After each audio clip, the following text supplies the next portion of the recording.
Hi guys, and welcome to the Is It Worth It for the KV-220. I know I'm supposed to be doing tier 3 tanks at the moment, but the KV-220 is a premium tank. It's very rarely on sale, and it is on sale right now. It's available in the gift shop right now as a special for Wargaming's anniversary event. It has only been available twice before, so this is the third time since the game release that this tank has been available for purchase. The KV-220 is the beta test tank on the Russian server. However, when you buy the KV-220, you're not buying the beta test tank. The tank that came for beta testers is actually the KV-220T. This is just the KV-220, so that little letter T is the sign it's a beta tester. If it doesn't have that T, it's been purchased since. But to all intents and purposes, it's exactly the same tank. The KV-220 is available on the Russian server for 1,500 gold. However, it is only available on the EU and US servers through the gift shop. Currently, the special offer for the KV-220 is €35.60, so about $40. However, I know this sounds steep, but you also get a garage slot with the tank, an amazing 5,500 gold, and 30 days of premium. So 30 days of premium will drop the price down to $25.60. 5,500 gold will drop it down to closer to about a tenner. And that is a great deal, especially when you get 5,500 gold. Well, what can you do with 5,500 gold? Well, let's see. You could buy yourself the other tier 5 Russian premium heavy, the Churchill 3 for 1,500 gold, and still have 3,000 gold left over. You could also buy so many other premium tanks for that package, or you could simply just buy premium time. It is an amazing package, a really good deal. So I'm going to put it all on the line right here, right now. This is one of my favorite tanks in the game. Is it worth it? Yes, it's on sale right now. If you've got the cash, go get this tank. You will not regret it. It's rare, it's fun, it's a beast. And it's my pimp tank. So this is one of the few tanks I have that I go to when I'm having a stressful day, just to have some fun, to blow off some steam. And there are so many reasons to buy this tank, it is unbelievable. But before we get into all of that, let's just go into the history of the tank. And thankfully, because there's a lot of replay footage, there's not much history to this tank. It's a prototype. There was only one ever built, and it was built in 1941, basically as an attempt to create a production line of heavy tanks, and it was built out of spare parts. So basically what you have when you get the KV-220 is you get the KV-1 turret, but it's the stock turret, and you get the KV-3 hull. So this is KV-3, which explains its amazing hull armor. The reason there was only one ever built is because this is an extremely heavy tank. As you can see, the weight load limit gets up to 70 tons. I'm fully stocked and I'm at 62.5 tons. But it was an attempt to build a 70-ton tank, and the problem the Russian designers ran into was finding an engine for this tank, and the first engine they put into it was a 570 horsepower engine, I believe. I can't remember, but it wasn't powerful enough, and then they upgraded it to a 650 horsepower engine, and yep, it still broke down. So both engines constantly broke down, and they just gave up on the tests on this tank. Thankfully, we don't have the engine issue in game. So how does this tank compare against other tier 5s? Well, the obvious comparison, and unfortunately it's not in my garage, I don't own it anymore, is the KV-1. So it is a direct competitor to the KV-1. So even though the KV-1 is not a premium tier 5 heavy, I am going to be comparing these two tanks. But there are plenty of other premium tier 5 heavies. There is the T-14, the American tier 5 heavy. And there's the Excelsior, the British Tier 5 heavy. And there's the Churchill 3, the alternative Russian Tier 5 heavy. So, really, really good tanks to compare the KV-220 against. And the first thing you'll notice is that it has 690 hit points, which is much, much better than the KV-1. And again, this is a stock KV-1, unfortunately. It matches the T14. It's better than the Excelsior, and only the Churchill 3 has more hit points, but only by 10. It's a very heavy tank. It's 70 tons compared to 47, 49, 44, and 41. And what this means is you can ram tanks to death very, very easily in the KV-220.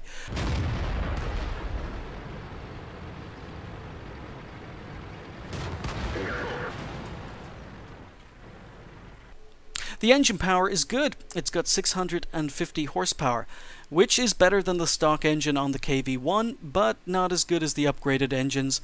The T14 has a slightly more powerful engine, but it easily beats the Excelsior and definitely beats the Churchill on engine power.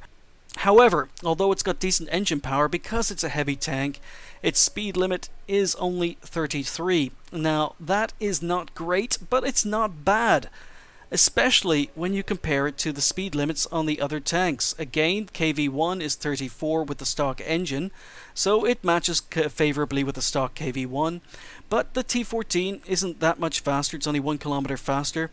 The Excelsior, which is a quick tank, is only about 5 kilometers faster, and the Churchill is slightly slower. So all in all, even though it's not considered a fast tank, it does the job. It's really not very much pain to play. The traverse speed is not bad. It's 20 degrees per second, which compares favorably to most of the other Tier 5 tanks. However, the Excelsior does have it beaten. The Excelsior plays a lot more like a medium, though. When it comes to hull armor, this thing is an absolute beast. It's got 100 on front compared to 75 on the KV-1, and that is a huge difference. There's only 50 millimeters of armor on the front of the T14, but the T14 is incredibly sloped, so don't let that fool you. The Excelsior has more armor at 114, but only on the front. And the Churchill has a very, very good armor at 176. But the KV-220 has all these tanks beaten by a long shot when it comes to the side armor. The side armor on this tank is as good as the frontal armor. Again, it's 100 millimeters thick, which easily beats any of the other Tier 5 heavies. You can side scrape like a boss. You can even turn side on to enemy tanks and they will fail to pen you. With 80 millimeters of rear armor, again, it compares favorably to every tank except the Excelsior, which is 108 on the rear. The turret armor is what lets the KV-220 down a little bit. You've got 90 degrees of frontal armor on the turret, 75 on the sides, and as you can see, I said it had the stock KV-1 turret, and the stock KV-1 turret is identical. The T14 is has a much better turret and can actually go hull down. The Excelsior has a better turret, lots more armor, and the Churchill is slightly worse on the front, but better on the side. So if you are going to be facing KV-220s, aim for the turret. But that doesn't mean you're not going to bounce. The turret is slightly angled on the sides, and you can get bounces on the turret. However, the strength of this armor makes this tank extremely noob-friendly.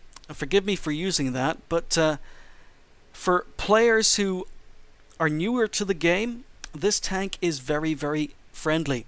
The KV-1 is a very, very friendly tank for beginners at Tier 5, but the KV-220 makes the KV-1 look like a puppy. The armor on the KV-220 forgives so many mistakes, and it is a good tank in the hands of a new player, but in the hands of an experienced player, this thing is an absolute monster. You can side scrape all day in this tank. I have played games where I have taken up to 60 enemy hits and not received damage. It is an absolute beast. We'll come to the gun in just a moment. The turret traverse speed is not great. It's 22 degrees per second turret traverse. The KV-1 has it beaten, even stock. The T-14 has got it beaten. The Excelsior has got it well beaten, and the Churchill as well. So, of all the Tier 5 tanks I'm comparing it against, it does have the slowest turret traverse speed. And you really, really do not need that quick turret speed when enemy tanks can't pen you. One of the downsides to this tank is the view range and the signal range. Again, compared to the stock KV-1, it's identical. 310 meters view range, 360 signal range. But because it's a premium tank, these can't be upgraded, and the KV-1 can. The T-14, the Excelsior, and the Churchill all have much, much better view range, and they all have much, much better signal range. So you need to stay in contact with friendly tanks. The KV-220 does get preferential matchmaking, and when you have this armor, and you are only going to be facing a maximum of Tier 6 tanks, again, it's just a huge, huge bonus for this tank. And as it's a Tier 5, a lot of the players you're going to be playing against aren't going to be that experienced, but I do have a word of warning. If you are facing experienced players, they will know to shoot you in the turret. And if you are facing Tier 6 tanks, there are a lot of Tier 6 tanks and Tier 5s with more than 100 millimeters of penetration. So you absolutely have to angle if you're going to get the best out of this tank. The 175 millimeters of penetration on a KV-1S, for example, will go through this tank like butter. So if you do get yourself into a Tier 6 game, be very, very careful and don't rely on your armor as much as you would when you're top tier. When people talk about the KV-220, they talk about its poor gun. Now, having said that, yes, the DPM may not be as good as the Churchills, may not be as good as the Excelsiors. The top guns on the KV-1 have more DPM, and the T-14 is slightly better as well. However, it's not bad. The rate of fire is 14. Yes, you get 15 on the stock KV-1, you get much, much faster rate of fire on the other tanks, but it's usable, it's workable. I average roughly about 1,000 damage a game in the KV-220, and really, I don't notice the DPM decrease that much, and you will see that in the replay that's going to be coming up very, very shortly. We have 99 millimeters of penetration on the standard AP ammo, and that is more than enough to go through the front of most Tier 6s. I can penetrate the front of KV-1Ss without any major problems. I just have to be a little bit more careful and aim for weak spots. With 110 average alpha damage, that is pretty good.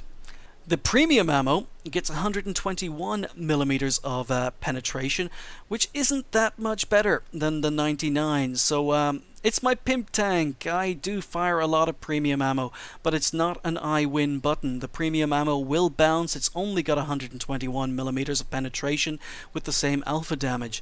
And HE, I don't think I've ever fired HE in this tank, so I can't really talk about it.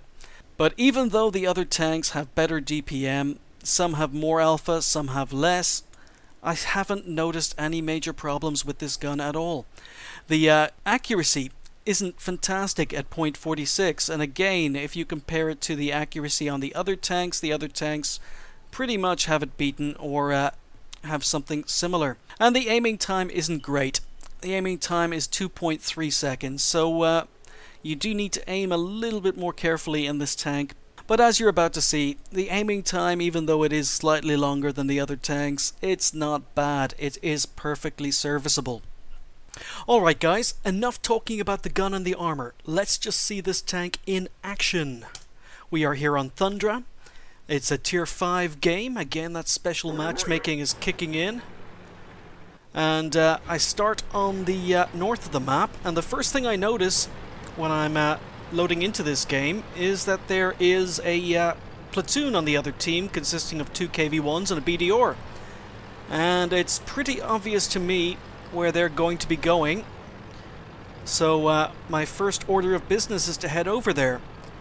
Now again, not the fastest tank in the world, but it's not slow. I'm getting up to the full 36 kilometers an hour downhill. And we're still doing 20 to 25 kilometers an hour over rough ground.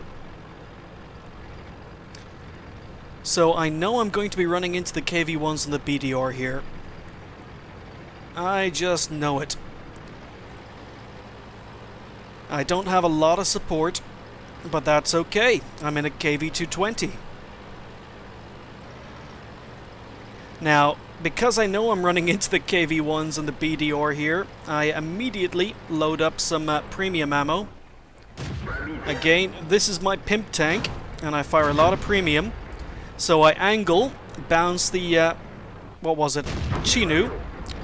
Just bounced 2 shots on the KV-1 just through angling. And now I'm going to be doing some side scraping. And that KV-1 knows what he's doing. He's trying to side scrape as well.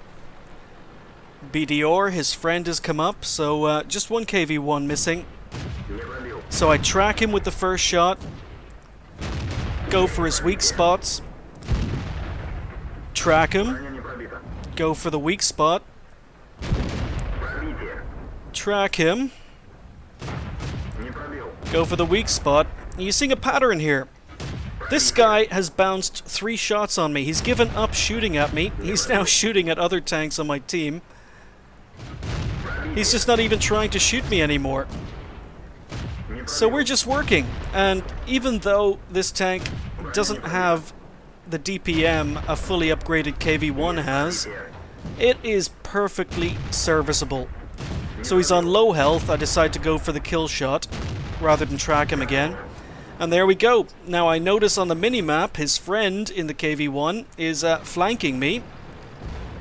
So I immediately pull back and let's deal with this KV-1.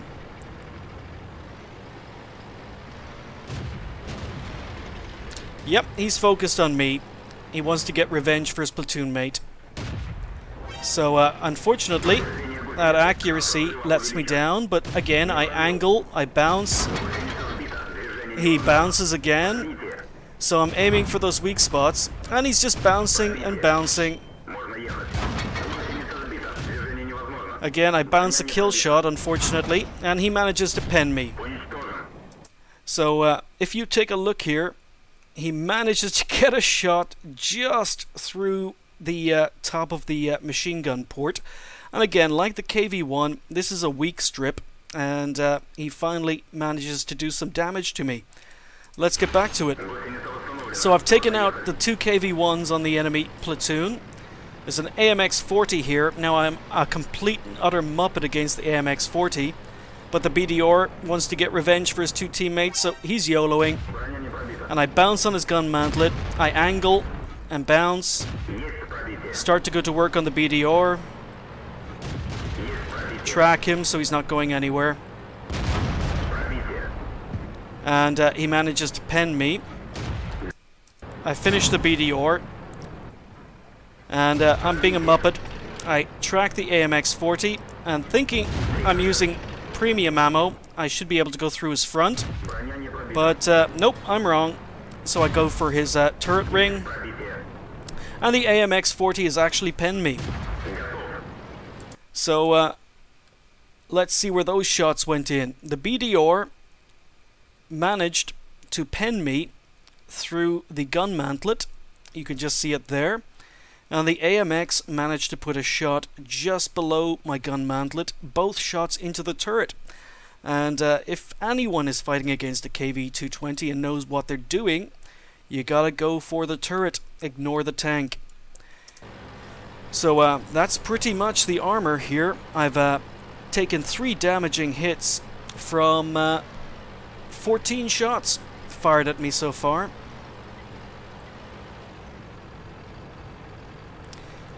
But because I've got 690 hit points, I'm still alive. I would be on very, very low health in another tier 5 heavy. So I'm speeding it up here. I'm on 4 kills. T-49 and PC-4 are on the other side of the map, so it's just RT. So something has spotted me. I think I've been spotted maybe to my left. But nope, RT is sitting on the right. So there we go. 2 quick shots at distance, both went in. This gun performs much, much better than you think. It is far, far better than it is on paper. And I'm on 5 kills. Just need 1 more kill. Oh, dunk that shot. And there we go. And just for good measure, I bounced the last shot from the T-49. So 16 shots received, only 3 were damaging shots and 6 kills. And that's what this armor and this gun can do. If you come across players who know what they're doing, they're going to shoot you in the turret and compel you. But other than that, it is an incredibly solid tank. As you can see, the M4 is saying nice Top Gun in chat to me, and I get that a lot in the KV-220. It's just a beast. But Irish, I can hear you say. If it's your pimp tank and you fire a lot of premium in this tank, how can we truly judge the gun? Are we just expected to take your word for it? Well, yeah. But just to satisfy those naysayers, I had to go back quite a long way. This is my pimp tank after all, and I did have to go back quite a long way to find some replays where I'm not using premium ammo, and I've gone back as far as I can. This is my very first game in the KV-220. It's a 36% on Wide Park, and there's a couple of KV-1Ss, an Arl, Dickermax, SU-100Y, basically some nasty tier 6 tanks on the enemy team. And as it's my first game, I haven't quite pimped it out 100% yet, and I'm just trying out the gun. And pretty much this game is where I decided I love this tank, my very first game.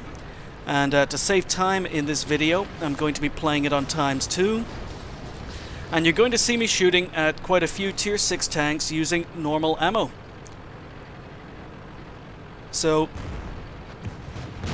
the penetration on the normal ammo is good enough if you don't want to spend money. So I'm playing this whole thing on ×2. Again, I'm getting used to the tank. It's my very first game. And I miss a shot, don't quite fully aim. Oh, he's come back. Miss a shot on the move. KV-1S in the middle. Okay, no joy. Okay, KV-1 around the corner. And now there's the other KV-1S. That's the best player on the enemy team. So using normal ammo, SU-85, no shots. Straight through the front of a KV-1S. He angles and I hit the wreck of an enemy tank. Just popping, not hitting him, but there we go. Penned him and killed him with normal ammo, no premium.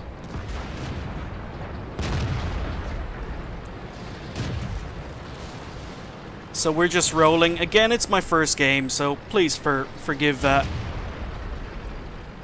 any poor play you see. I'm just testing the tank.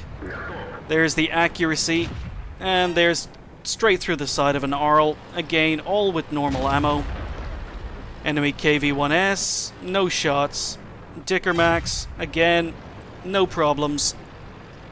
I decide to roll forward, intercept the Dickermax. He's again one of their few remaining good players. And I come around the corner at a really bad angle. He puts a big shot into me. Kills my driver and my radio operator. But now we're bouncing. Just bouncing the Crusader. Put my driver back into operation.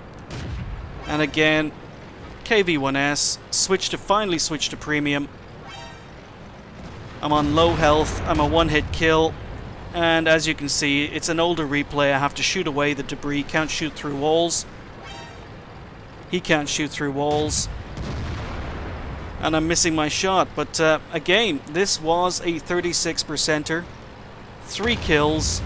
Artie's going for me.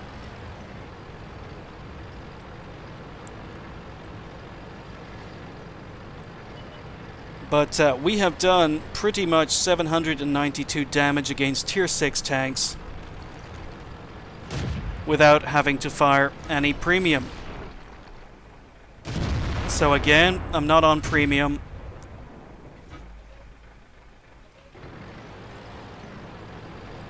Missed the opportunity on the enemy Artie. And there we go. We've just won a 36%er, and the tank performed perfectly fine against tier 6s. The trick is, don't get hit by them. They can do a hell of a lot of damage, and your armor means nothing against bigger guns, the 122mm. So let's talk about crew. Well, we have 5 crew members. We have commander, gunner, driver, radio operator, and loader. And this makes a very, very good crew trainer. The Russian lines have 2 lines of heavy tanks. We've got our heavy heavies, and we've got our light heavies, or faster heavies. And the typical crew configuration for the light heavies is 4 crew members, which the KV-220 can handle as long as you throw an extra radio operator in there. It's also an excellent tank for training the crews of the heavier Russian heavy line. And the only thing it is missing here is a second loader. But there isn't really a perfect answer for that, because the Churchill has exactly the same issue at tier 5. We look at the crew, we are missing another loader. But with a Churchill in your garage and a KV-220, you can train up crews for Russian heavies very, very quickly. Now, I do want to mention that the Churchill 3 is available all the time. And it is I know I haven't reviewed it yet, but it is an incredibly good tank. I know it may not seem it because it's a Churchill, and the Churchills on the British line are a bit but no, this Churchill is a decent tank. And one of the reasons it is so good is it gets preferential matchmaking, but the other reason it's so good is it gets a very, very good crew XP modifier. So you can level up heavy crews in the Churchill 3 very, very quickly. You can level them up even faster if you have a KV-20 and you can play both tanks. But the Churchill 3 does edge out the KV-220 on crew experience. While this is good, I do have to admit the Churchill 3 is a little bit better, but as far as crew layout goes, it is a very, very good crew trainer. Let's talk about equipment, and the first piece of equipment is the vents. I put vents on every single tank that can fit them. It is just a fantastic piece of equipment, +5 to all crew skills. The next piece of equipment I've gone for is the gun rammer. 14 shots per minute is not bad, but the gun rammer will squeeze out just over 15, so any extra shots you can fire per minute is extra DPM, and that is fine by me. Third piece of equipment I went for is binocs, because of this poor view range, 310. You could go for coated optics, but I figure 25%, even if I have to stop, is better than the 10% I get with the coated optics. However, if you don't want to use the binocs, what other choices are there? Well, there are a lot of them. We get a wet ammo rack. Again, I don't find myself getting ammo racked in this tank very much, so I haven't really considered it. Toolbox is a good purchase, especially if you don't have a well-trained crew in this tank. If you're training up a brand new crew from 75% and they don't have their repair skills, I really do recommend a toolbox, because enemy tanks will get frustrated and they'll end up just shooting your tracks. You will find yourself getting tracked quite a bit. So definitely, until you've got a full repair crew in your tank, a toolbox would be a very, very good choice of equipment. A heavy spall liner wouldn't be a bad choice either. 30% to armor protection from ramming and explosions, and you can ram all those little lower tier tanks to death if you need to. Also, you'll find yourself being top tier heavy quite a bit and being singled out by Artie. So again, it's possible you could go for the heavy spall liner. I think the toolbox or binocs are a better choice, but heavy spall liner is a valid choice for this tank. Enhanced suspension, no, not worth it. I'm not even going to go into it. I really don't see the advantage of having stronger tracks when you can just have a toolbox or a repair crew. So I think it's a little bit of a waste of money.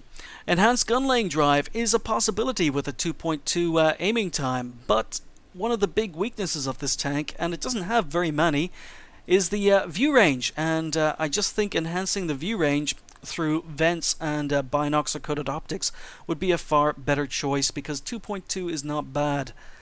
The engine durability, again, possibility, but I don't find my engine being knocked out very much in this tank. Coated optics, just like the binocs, it's a possible option for equipment, but 31 meters on top of 310 meters is not that much, and I prefer the extra 25%.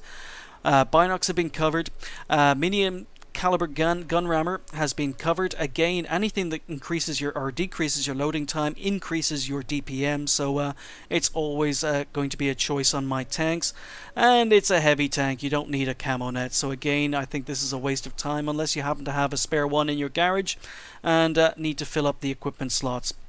So it's that time again where I show you the overview game, which is a replay I've picked out that pretty much shows as many of the strengths and weaknesses of the tank in one game that I can find. We are here on Ensk, and thankfully we are top tier again due to our lovely matchmaking. And I'm looking down the enemy team list, and I'm not seeing very many tanks. I'm not feeling very threatened by much on the enemy team. So my plan is to charge straight down the middle of the map and engage as many enemy tanks as possible, use the great armor and the decent gun to its best effect. Here we go. Now again, it's my pimp tank, so forgive me for firing premium.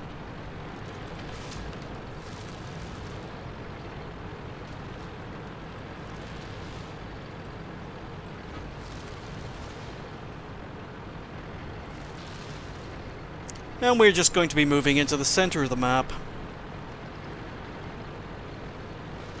hoping that the enemy team have the same idea. And we're just going to roll and keep rolling. So a Hetzer is a tank that can hurt me, but we're just going to set up. Ooh, Covenanter, but I don't have the speed to get him. Oh, a Matilda 4. That is no problem for the skill shots I'm firing. I tried to track the PZ4, but unfortunately miss him, or don't manage it. So Chihi comes out and bounces, Matilda's back, so we're just going to work. So I'm angled, Matilda is bouncing, and I just decide to go for it. So we'll move forward. A VK has just bounced. I'm angled. They're having problems penning me. Okay, VK, I ignore him for the moment. PZ4, easy kill. Let's go to work on the Chihi, and I'm angled against the Chihi. And there we go. So the Chihi manages to pen me, and that's my first damaging shot. And again, you'll see it was through the gun mantlet. He fired at my turret, and that's the major problem with this tank when you come across either players who shoot at your turret through look, or players who know what they're doing. So he's penned me again through my turret. Matilda's continuing to bounce. I turn around. Let's go back to work on the Matilda. And we can just roll. Matilda's dead. M8A1 bounces. I stay relatively angled against the M8A1. He bounces again. Gets another shot in, but he gets away. So there was a VK down here. Oh, there he is. Oh, and he's just bounced again. Miss our shot on the move. We'll just keep going. So, because you're playing Tier 5, again, get another shot into the VK. Hetzer comes up and he's bouncing off my rear. Now a T-80 bounces. I'm surrounded by 4 enemy tanks and they can't pen me. So we're just marching forward. I'm slightly angled against the Martyr. And this is just an amazing tank. You can be such a bully in this tank. Hetzer finally gave up. So now I've got to go hunt down this Hetzer.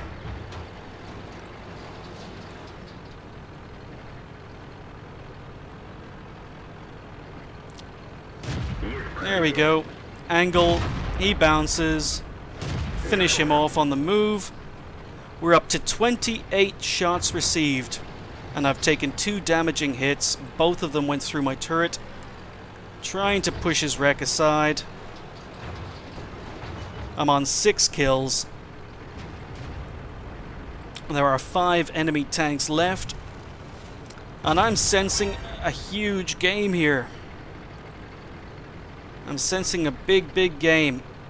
Because very few of the enemy tanks have any chance of hurting me. The Su-85 will be able to hurt me if he gets my weak spots. But I just turned the corner, missed my shot, and now we come down to another one of the weaknesses of the KV-220. So I was looking for kill number 7, and that PZ-4 managed to get the kill. Now I'm trying to chase down this PZ-34.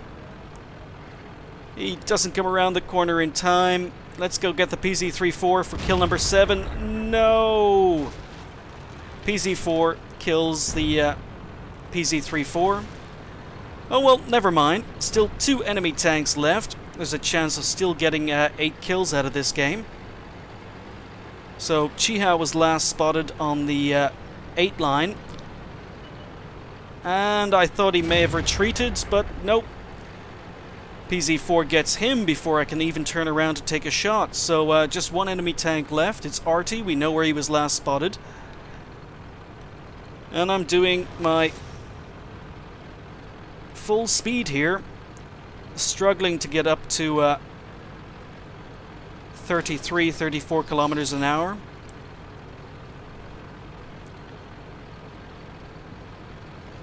And I'm racing the PZ-4 here. I want kill number 7.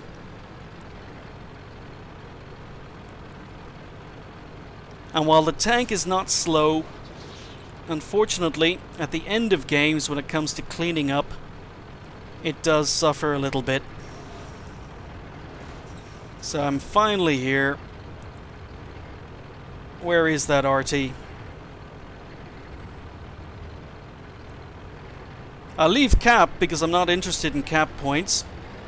Oh, now we're being capped. So sneaky little bugger traveled up the 0 line.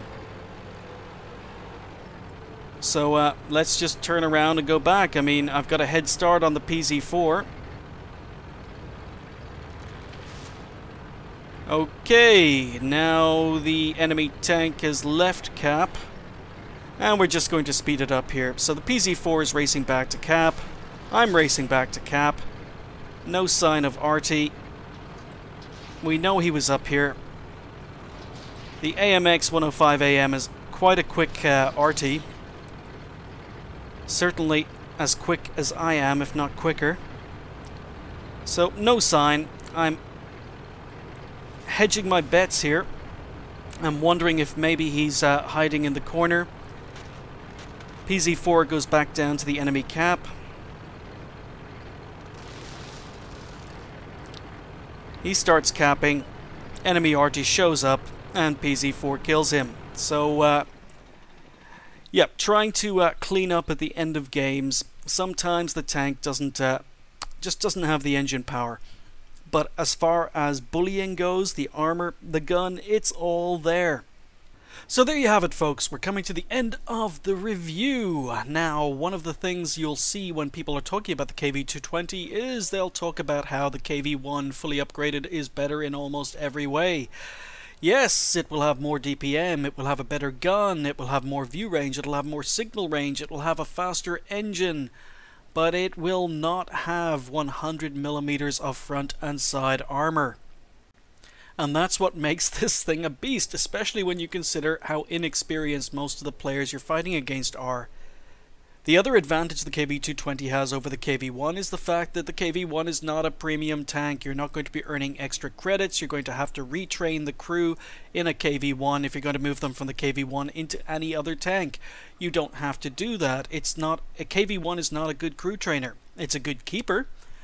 If you're going to keep a KV-1 in your garage, it's always fun to play, but it's not going to be used as a crew trainer unless you're willing to spend credits or gold to retrain crews to other heavy tanks. You don't have that issue in the KV-220. Other people will argue that the Churchill 3 is a better Tier 5 Russian heavy premium, and in a lot of ways they are correct. The Churchill 3 is cheaper. You'll be able to pick up the Churchill 3 for gold. You'll also be able to pick it up a lot cheaper in the gift shop. It is a better crew trainer. Even though it has the same crew layout as the KV-220, it does have a much better crew experience coefficient. The Churchill also has better frontal armor. It also has its weak spots, but it does have on paper better frontal armor and a better gun. A gun that fires almost twice as fast as the KV-220's, has a lot more pen at 110 with its standard ammo and about 170. Am I correct? 180 with its premium ammo, so the penetration on the Churchill's gun is a lot better, and it fires almost twice as quickly. It has slightly less alpha damage at 75 compared to 110, but yes, that's assuming that all those shots are going to hit, that all those shots are going to pen.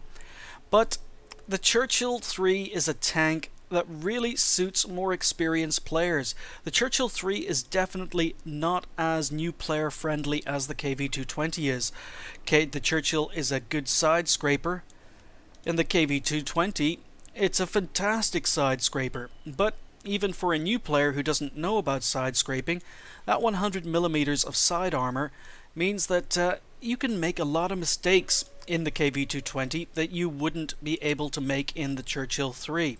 I find that the Churchill 3 is a good tank to drive. I enjoy driving the Churchill 3, but it does take a little bit of effort. It does take a little bit of knowledge. KV-220 is just more fun, and as I say, it's one of my stress relief tanks, it's one of my pimp tanks. So it's a good crew trainer. It's not fast, but it's not slow. It's got great armor all round, and its gun isn't bad. It's not the best gun, but it's not bad. It's got special matchmaking, but there are some downsides. It does have a weak turret, and experienced players will know to shoot you in the turret. It does have a slight shot trap, where shots can bounce off your lower gun mantlet and pen you just under the gun mantlet. Doesn't happen very often, but it can happen. It has terrible view range, it has terrible signal range, so on larger maps you will lose contact with friendly tanks. But it has the hit points, it has the armor. It's just a beast, guys, and it is available so little. This is a rare tank. You can pick up a Churchill 3 anytime you want. You can pick up a KV-1 anytime you want. KV-220 is special. Is it worth it? Definitely. Yes, 100%. Thanks for watching. I'll see you next time.